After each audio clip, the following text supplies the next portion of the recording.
For years, the CIA, America's top spy agency, had a problem. Their best secret agents in Moscow were disappearing.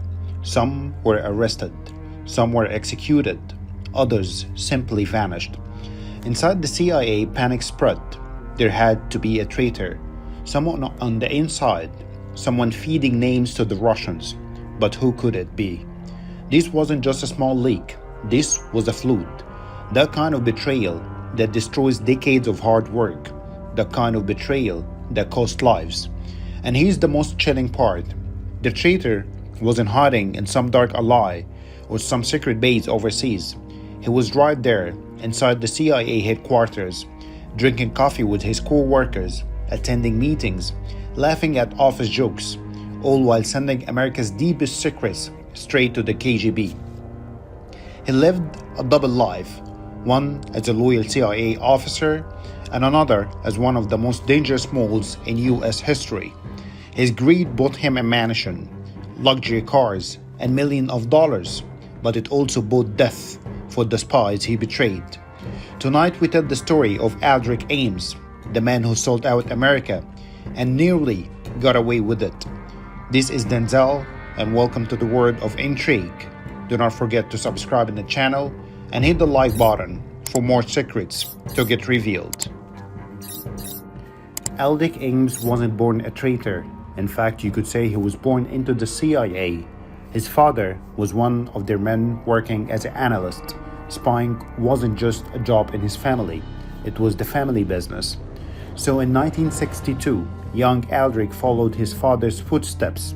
He joined the CIA. At first, it looked like the start of a bright career.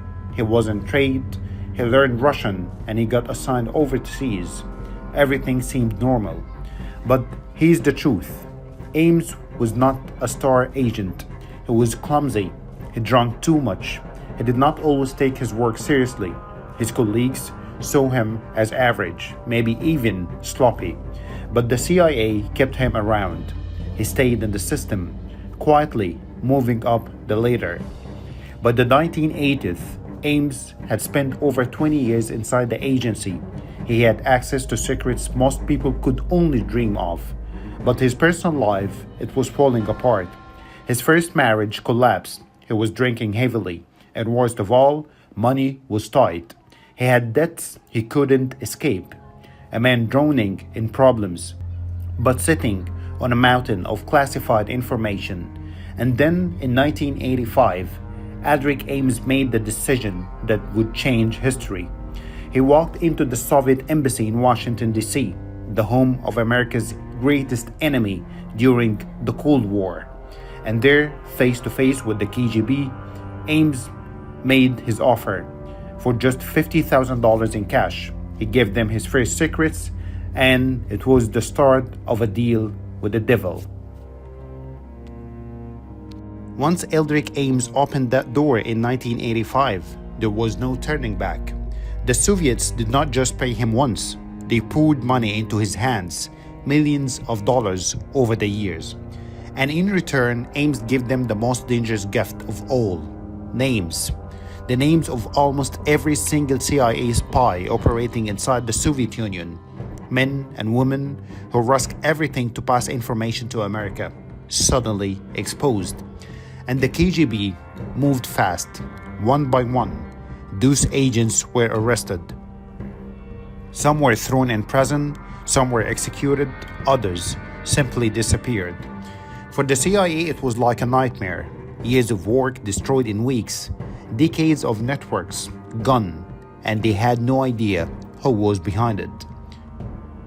But while lives were being destroyed in Moscow, Ames was living the good life in America. He married a new wife, a glamorous woman, the daughter of a Colombian diplomat. Together, they suddenly had money, a lot of money, and Ames did not bother hiding it. He bought a house in Virginia, worth $500,000, and paid it for cash. He started wearing Italian suits, driving Jaguars, drinking fine wine. He told friends his wife's family was wealthy, and that was his excuse. But the truth, every dollar came from betrayal. Every luxury item was bought with blood money. And the Soviets were more than happy to keep paying him. Why? Because Ames wasn't just giving them small secrets, he was handing over the crown jewels.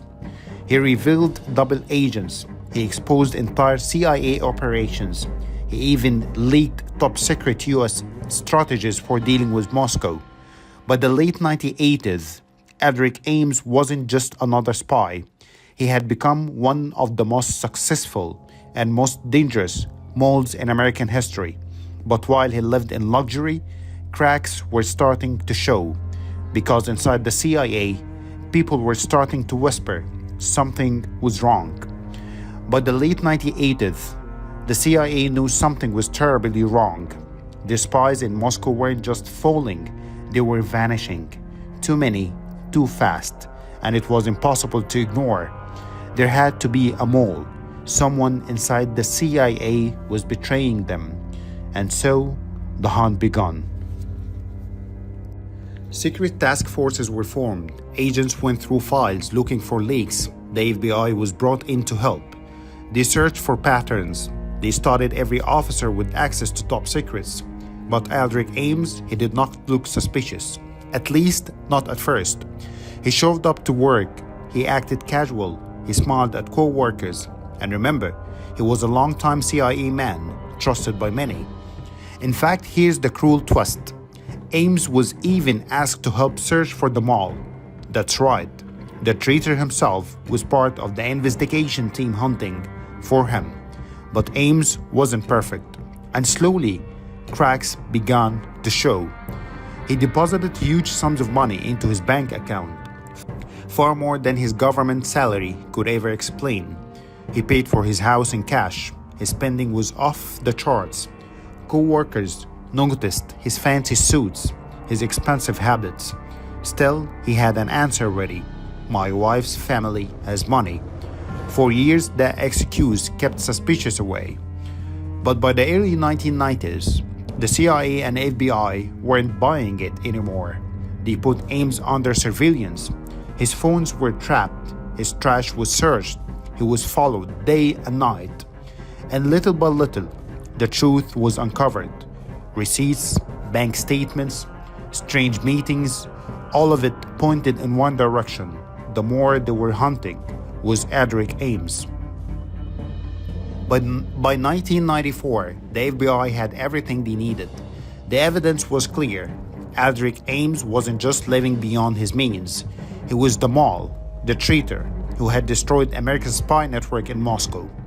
On the morning of February 21st, 1994, Ames and his wife got into their car to drive to work. But this time, the FBI was waiting. Agents swarmed the vehicle. Ames was pulled out, handcuffed, and arrested on the spot. The man who had lived a double life for nearly a decade was finally caught. Inside the CIA, shockwaves exploded. For years, a traitor had been sitting in their own building, smiling across the table, all while selling America's deepest secrets to the enemy. Aldrich Ames was quickly tried and sentenced. The result, life in prison without parole. His wife also served time for helping him. The damage he caused, devastating. At least 10 American sources were executed because of his betrayal. Others spent their lives rooting in Soviet presence. Decades of intelligence work were destroyed. And what did Ames gain? A mansion, fancy suits, fast cars, luxuries that lasted only a few short years.